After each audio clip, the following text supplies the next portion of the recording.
Get the Intel, the podcast meant for those of us trying to find out what the hell is going on in the field. Here we discuss tools, techniques, and approaches that you can implement to streamline operations and let you focus on your craft.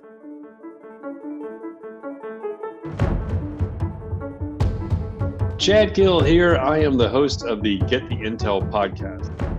This episode is part of the Global Speakers Academy series. The GSA is an EO training program on storytelling, public speaking, and more by communication experts. The GSA series is to highlight those members who have attended and the stories they have to tell. This episode is brought to you by Laminin Coaching. Laminin is a business coaching company with a focus on contractors in and around construction. We not only help with proposing solutions and methods, but we implement them in your business as well. After all, good ideas are not useful until they're implemented. So visit us at laminincoach.com to see our range of services. So joining me today is Eduard Brink. He is a coach, speaker, investor, and lifelong serial entrepreneur, primarily known for his 25-year-old high-end European lighting business, Brink Light. He is actively involved in the Entrepreneurs Organization, where he enjoys networking and meeting new people. Based in Utrecht, I'm sure I said that one wrong, the Netherlands, Eduard is a proud father of a daughter and a son. He shares his love for the outdoor activities like skiing, scuba diving, winter swimming, and hosting outdoor cooking events for charity with two close friends. Additionally, he co-hosts a weekly podcast, Love Not Fear, with David Hensel, reflecting his deep personal and professional philosophy. So Eduard, where are you? Because I'm pretty sure I didn't say that one right. I am actually in a little town called Zeist, which is close to one of the most beautiful cities in the country, Utrecht. So in the Netherlands. Yeah, that was going to be my second choice for pronunciation. I promise. Yeah. Glad to be here. Yeah, I'm glad you're here. We met at GSA. We went through the training together. It was a great experience. It was one of the best things I've done. And then reading your bio, I see you're a fan of winter swimming. Not swimming in the summer? It kind of started 2 years ago when I usually heat my pool up till mid-September. And then in mid-October, I kind of missed the daily swimming. And so I said, okay, how bad can it be? And it was 13 degrees Celsius back then, which is not that warm. And the next day I went again and I went again. And I felt how much of a boost it gave me right in the morning. So I continued that habit. I made it habitual, and it's now part of my daily routine. And basically, if you die a little bit in the morning, what else can happen to you that day? That's it. There's a lot of comfort that comes from knowing the hardest, worst thing that's going to happen is already behind you. Yeah, it's like eating the frog, but then physically. No, yes. It was. I guess it came from not from a place of self-love, but I felt like, okay, toughen up a bit and do this and get this over with, and I was surprised about the dopamine and the endorphins it gave me. It's quite powerful. I can't speak for everybody else. I hate cold showers, cannot do cold showers, but I will go for a 30 lap swim in water that is 1 degree. So almost one time it was 0.5, so it was almost freezing. And yeah, it's chilly. I did a series. We did a month-long series with my children where we did cold plunging. And so we had a tank outside, and we did it through the month of December. We called it plunging into Christmas. Okay. And that was something. We were only staying in for 3 minutes, which was plenty. It was absolutely plenty. That's good. Yeah, and it was pretty chill. A few times we were breaking ice on top of the water to get in, which that just makes you feel like you're tough, Right. Yeah, that's exactly it. And yeah, I kind of I'm part of this 5 a.m. club, not by reading the book, but I think it started out of stress that I got up in the morning and I cannot sleep anymore. I get up and then I changed my routine, and I drew the conclusion that my 2 hours before 7 are worth more to me than the hours after 9, 10 p.m. where I would sit in front of the TV, brain dead, probably eating and drinking the wrong stuff. So I traded those in for a much healthier habit. And yeah, I can bore you to death about this, but I threw in some more stuff, took some stuff out. Now what I like to do is like Blinkist, like it take 20, 30 minutes to go through a book while I just sit there and think a little bit, have a piece of paper nearby. And then from 6 to 7, I go through the task, and by mentally doing them already for a little bit, it prepares me for the day. Then I do this morning routine. I do a little plank circuit, and then I swim. And then I added a 10-minute meditation while getting out of the cold water. So I don't jump right into the shower. I try to heat up in my own body heat for 10 minutes while doing meditation. And yeah, I'm going to keep that one as well. Because it's already a lot of ideas are blocked. You're still in this breathing mode. You're still in a place where you can think. So, but I'm not a monk. If anything happens, if there's kids around or my wife gets up early, then I allow myself not to do it. But I try not to miss 2 times in a row. So I would do it about at least 4 times per week. I don't do weekends. Weekends are not for anything that kind. Not for getting up early. Yeah, I get up early. I get up. By the way, I don't use an alarm clock. But anyway, that's not what we're going to talk about, right? That's right. What are we going to talk about? No, but intentional living, planning out. I mean, that's all good information, and it's good to keep you moving in the direction that you want to go. I mean, I'm with you. I think that's key. But so your background is high-end lighting, commercial or industrial? Do you do industrial lighting, or is it all? No, I do commercial, residential, do commercial, do a lot of offices. I've been doing that since 1997. Quite a long while. For a little time I had a company that made websites. That was in the 2000s, when anybody who could write his name, they could start a website company. So that was a short adventure of about 2 years. Then I closed that one and continued with lighting. And I went through all kinds of phases, each with ups and downs. I had a branch in Singapore for a couple of years. That was quite exciting. I have 3 customers that are kings of certain countries. I'm not going to name them, but no, it's quite interesting. I've seen a lot in lighting, and something shifted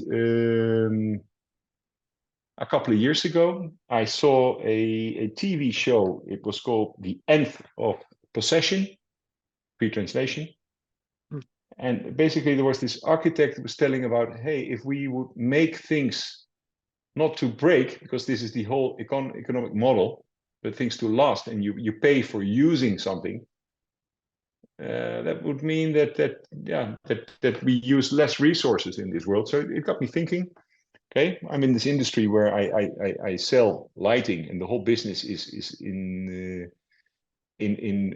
constructed in a way where you're awarded to push as much light as possible. And I thought this is not a sustainable way. And I'm an independent lighting company, and I saw many plans made by producers where there was an overload. There was way too many lighting implemented, and the wrong kind as well. So this was not sustainable. And why do I talk about this topic? Because today I learned that my company, after 3.5 years, will be certified as a B Corp, and I'm extremely proud of that. So anybody who hasn't learned about that, check out B Corp. And that's saying that you're a heavily sustainable company and sustainable design and that kind of thing? Yeah.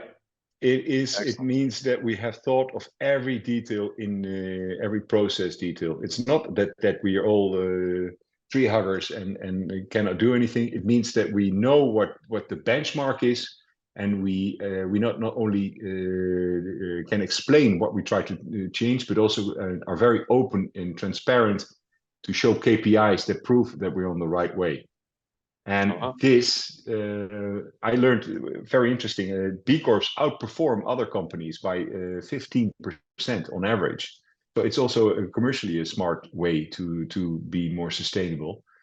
And in my business, I thought, okay, if I saw that lighting companies were talking about how to make their fixtures energy efficient, but they spoke very little how far it traveled to get to the customer, or what happened end of life, or if it was repairable or not.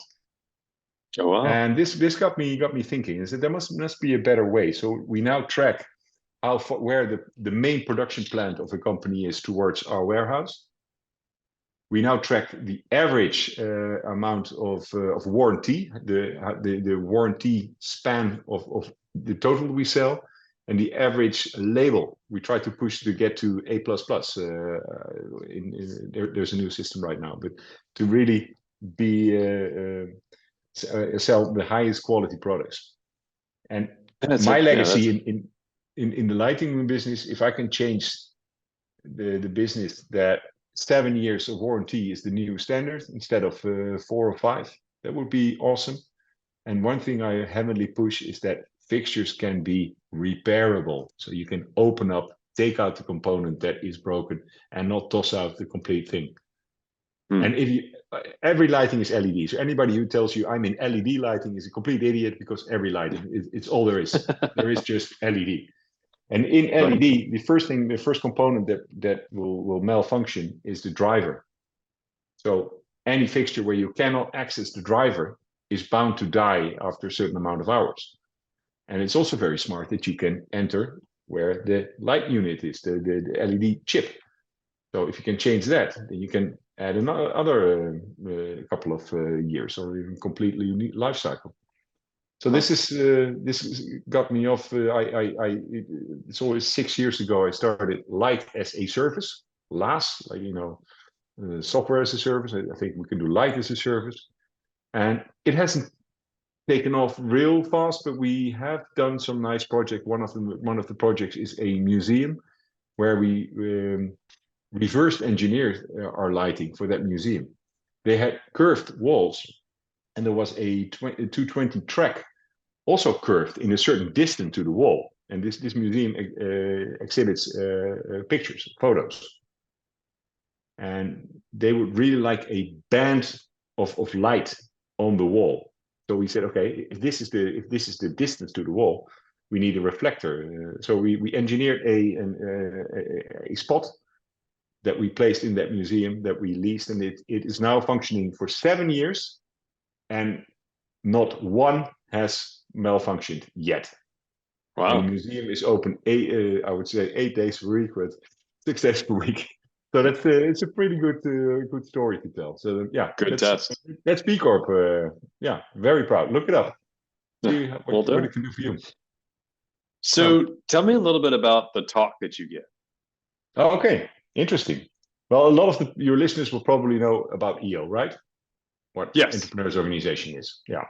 So I'm in a bridge chapter. In my European bridge chapter, there's 25 nationalities, and I was assigned the buddy of a guy, a German guy living in Turkey, and he was a total weirdo in my eyes. He was wearing harem pants, big glasses, and I was like, okay, what is this guy? And I started talking to him, and we resonated on a lot of topics, and he was also a geek for reading a lot of books, and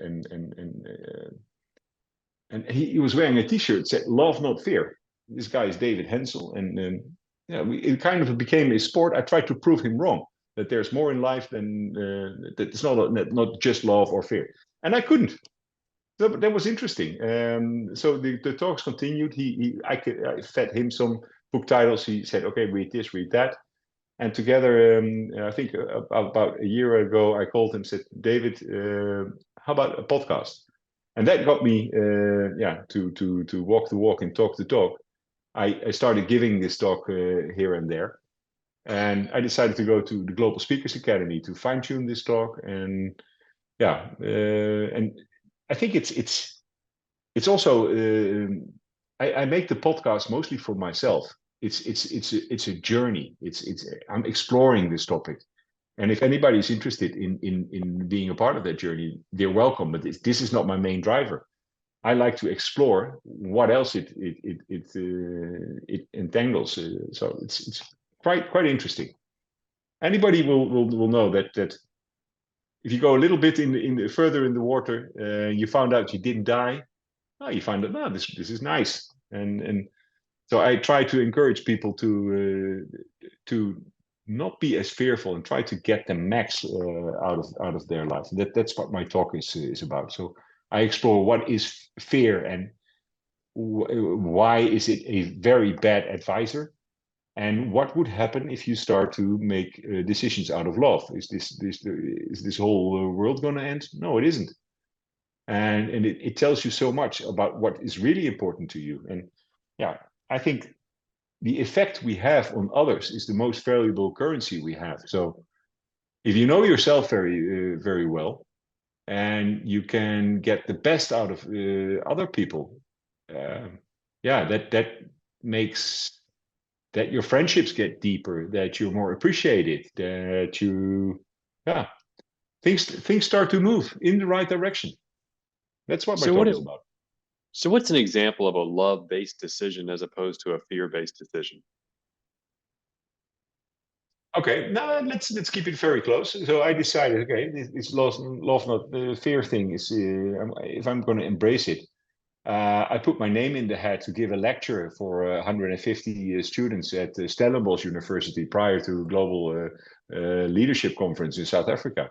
So there I was, never stood in front of a lecture hall in a different country, having with quite a soft topic called love not fear, and let just do that. And okay, I didn't die. Some of the students came up to me and wanted to know more. I thought that was pretty cool. So this was like a small victory, and it could lead to other things. It could lead like giving more trust to people. It could mean that you listen to this inner voice if you're working on something that you not really believe in, that you might, okay, stop for a moment. Is this right for me? Or look at it in a different way, and maybe you can do the activity in another way, or be more present, or maybe you find out that you have too much on your plate. What is it that is making you that what you do that you don't love it? So it's just giving insights. It's exploratory. Is it kind of trying to sort of like unique ability? You're trying to find what it is you love to do and focus on those things? Or is it about saying, I'm going to give this talk, I'm going to do this activity or something like that because you don't want us to come to the fear of, I'm nervous about it, or I don't want to do it, or something like that, and just say, hey, I'm just going to embrace the optimistic side of me and go for it. Step out of your comfort zone, and you will see that nice things start to happen. I did it with EO as well, and I completely lost my fear of approaching other EOs worldwide, and it brought me so much. I know so many people around the world, and I thought that was that's pretty cool. So by putting in the energy and going to this talk that you say, I can go home and watch TV, or okay, I'm going to drive this. I'm going to sit in the car and drive another 20 minutes. I can give you an example of what happened to me about 3 years ago. I had an art dealer. He said, I have this group of people from a real estate developer coming for drinks in my gallery. I think they could be interesting for you. But he called me like 5 o'clock on Friday, and my week was totally over. And it would mean that I would have to drive into the center of Amsterdam, not knowing what I got into. I decided to go there. I get into this gallery. The owner was not there, so there's a bunch of completely strange people. And the lady walks up to me and said, "You look like you belong here, but I don't know who you are." I said, "Okay, the owner invited me." So what do you do? I said, I'm in lighting. I said, oh, that's pretty interesting. We're doing this new tower and and we're looking for somebody, but yeah, we have an interior designer who's taking care of that part. I said, who's your interior designer? And she said, oh, that's a lady called Kate Hume, who I've been working for 12 years. So I said, I know Kate. I said, can you be in the office next Monday, 10 o'clock? So I was there, and I landed this beautiful job. And this is like little things like, okay, say yes to a couple of things, and who knows what will happen. Fear is a bad advisor. So this was not only, I mean, it was not scary to go, but often when you take another route or pick up another book, life can be so much more interesting if you expand your horizon and meet new people, eat new food, do new activity. And I try to embrace it, and that's yeah, it has never let me down so far. Wow. And so when you give your talk, you could do workshops and things like that as well? Yeah. That's awesome. I do that. I have a method of mapping out, and I'm starting a course called Managing Happiness, where it's an 8 session course. I'd like to invite you to do it, by the way, Chad. Oh yeah. Yeah, it's an 8 session course. It takes about 1 hour preparation per week and 1 hour that we do collectively. Sometimes it gets to 1.5 hours. And it has some exercises like a North Star exercise, like a eulogy exercise. It's a habit tracker. So it's getting to know yourself. But for coachees, it would be very nice as well. So for coaches, it's nice if their coachees do this course, so they get to know what is their internal drivers before they start working on other stuff. I mean, that's my philosophy on business and private life as well. There's very little distance. It's all intertwined.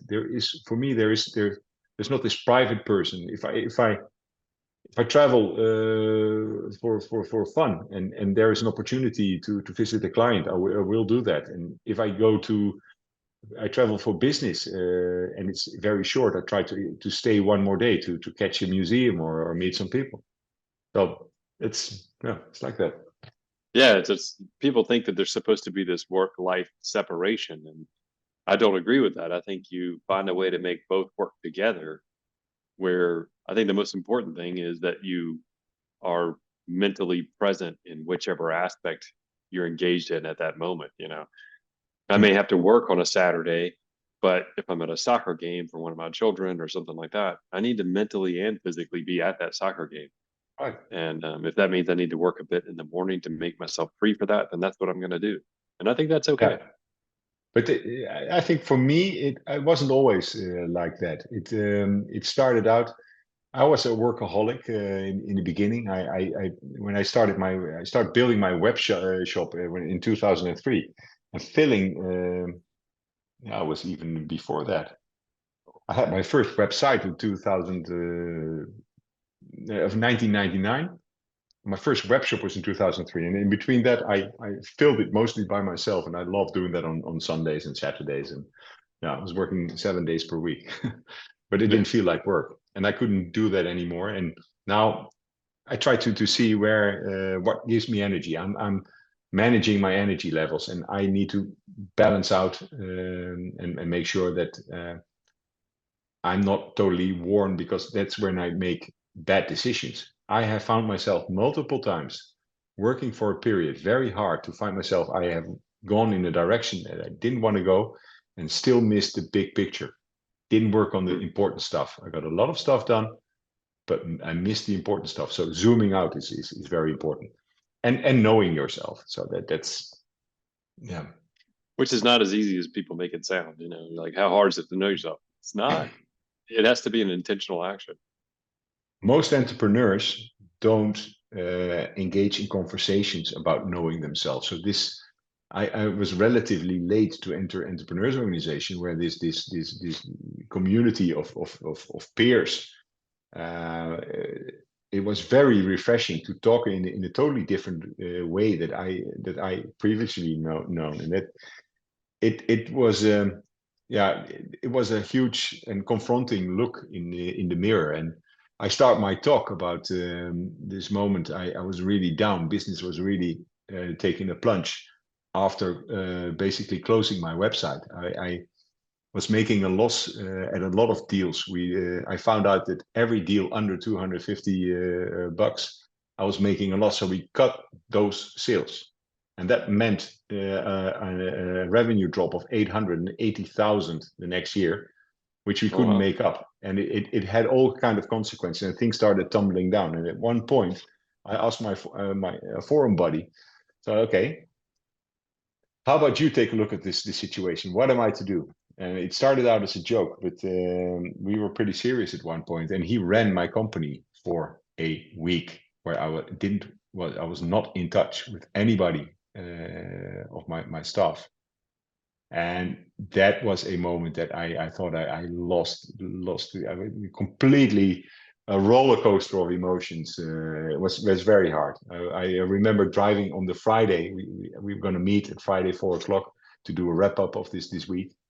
And on the way there, I was banging my head on the wheel, going absolutely crazy. I thought I was the biggest idiot. I thought, okay, my staff is going to hate me because they're going to think that the company is a zoo, or they're going to love me.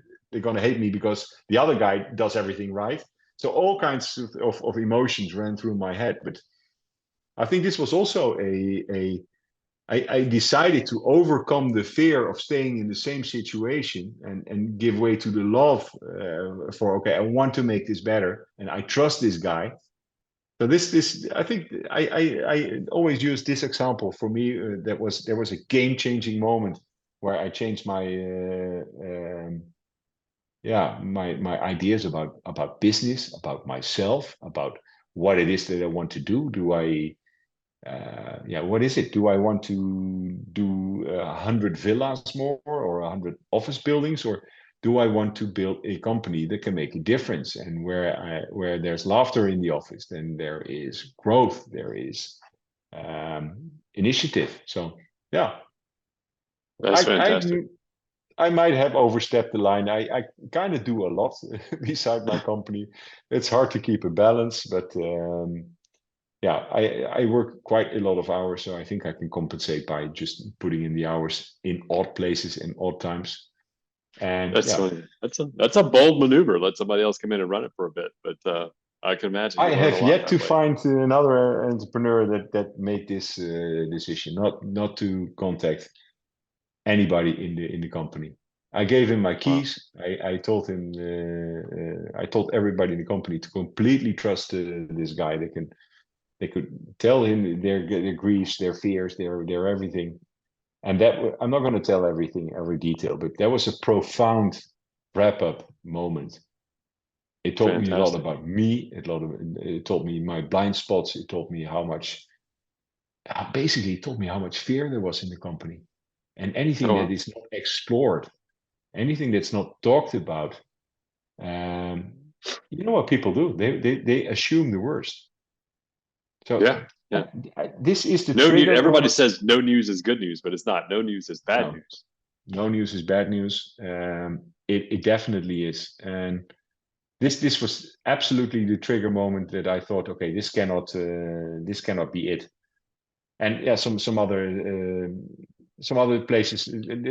Talking to David on this love not fear, it kind of like a Tetris, certain blocks fell into space, into in the right order. And I keep on building this, and by doing this podcast series, and I don't want to say it out loud, but I'm gonna turn it into a book. But now I said it. I want to turn it into a book at some time and see what happens there. And I think it's beautiful. Well, fantastic. Well, Edward, this has been terrific, and I'm excited for you. I love what you're doing. Like I said, I think that cold swim is probably pretty amazing thing, and it's kicking you forward into those things. So, if people want to reach out to you to do a talk or a conference or something like that, where's the best place to catch you? Drop me an email. There's eduardbrink.com. Or fantastic. LinkedIn or whatever. Yeah, we'll do. We'll put a link. We'll put a link in the show notes and stuff like that. And Cool. I look forward to it. Decide if I'm bold enough to do your self-discovery thing. That I'm going to do a cohort just with coaches, so that would be interesting. Also to I love learn where I could tweak it. So that would be cool. Yeah. I will commit now. That way you can say, "Oh, what are you going to let fear stop you, Chad? Oh, Wow. maybe you better read my book. Maybe the book's not out quite yet, but soon." And talk about cold swimming. I have a confirmation of a guy called Ryan Stramroot to be on my podcast. And Ryan is the Guinness Book of Record holder of the mile ice swim. He swam a mile in water of minus a half in the North Pole, so he was in the water, I think, 41 minutes, and it's technically impossible. So anybody who's in the water that cold dies within 6-7 minutes. Yeah, you would And think so. he swam a mile, and that's that's pretty amazing. And he also has the world record holder of swimming to Robben Island and back. Nobody in the world had ever done it more than, I think he now did it 133 times. Oh my gosh. Yeah. Goodness. Well, anyway, I appreciate great talking it. to you. Look forward to it, and look forward to taking part in that cohort. Thank you. Cool. Good job. Good night. Thanks for listening to Get the Intel. We'll see you next time, and be sure to click subscribe to get future episodes.